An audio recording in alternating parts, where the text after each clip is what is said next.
Alors, pour le nombre de jours avant l'examen, il fallait se rappeler qu'à chaque fois, derrière une date, à chaque fois j'insiste là-dessus, derrière une date dans Excel, il y a un chiffre, et donc pour avoir le nombre de jours avant l'examen, il faut faire date de l'examen moins date du jour. Donc c'est tout simplement la cellule qui contient la date d'examen moins la date du jour.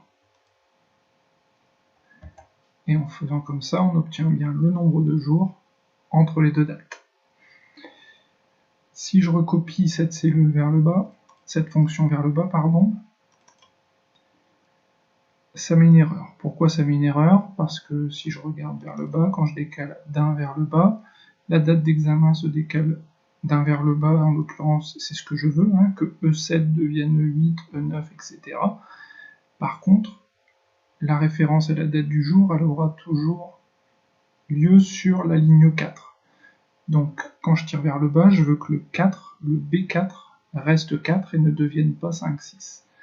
Donc il faut que je reparte dans la formule de départ et que j'aille bloquer mon 4, le 4 qui est donc ici, et que donc quand je tire vers le bas, que ça ne se décale pas comme le reste de la formule. Une fois que j'ai fait ça, je peux recopier vers le bas et j'ai bien le nombre de jours qui correspond bien pour chaque étudiant. La colonne sous-groupe. Donc il y avait un petit commentaire qui apparaît quand on passe sur la cellule. Donc, comment créer les sous-groupes en utilisant les données de la colonne première lettre du nom. Et donc le principe c'était lorsque la première lettre est A, B ou C, alors c'est le sous-groupe 1, sinon c'est le sous-groupe 2. Donc la façon la plus simple, où on utilisait des si imbriqués, ou ce que je proposais plus souvent, c'était d'utiliser la fonction OU. Donc la fonction OU, on va commencer à l'utiliser seule, et ensuite on viendra la mettre dans un si. Donc le OU, c'est un peu comme la fonction et qu'on avait déjà vu ensemble, c'est-à-dire qu'on va mettre une succession de tests, et la fonction OU va renvoyer vrai si un des arguments est vrai. Sinon, elle va renvoyer faux.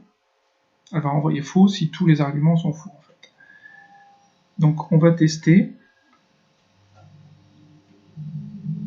vérifier si C7 est égal à A, entre guillemets, vérifier si C7 est égal à B, entre guillemets également, et enfin C7 égale à C.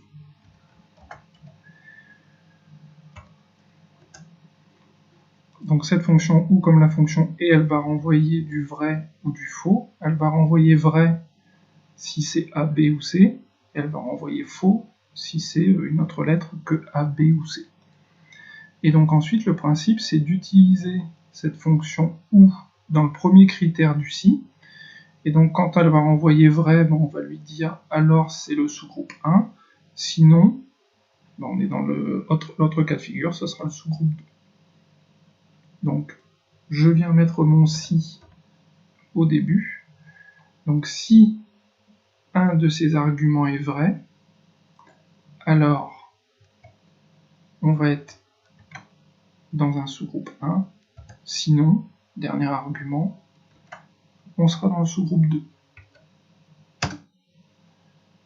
J'ai plus qu'à recopier vers le bas,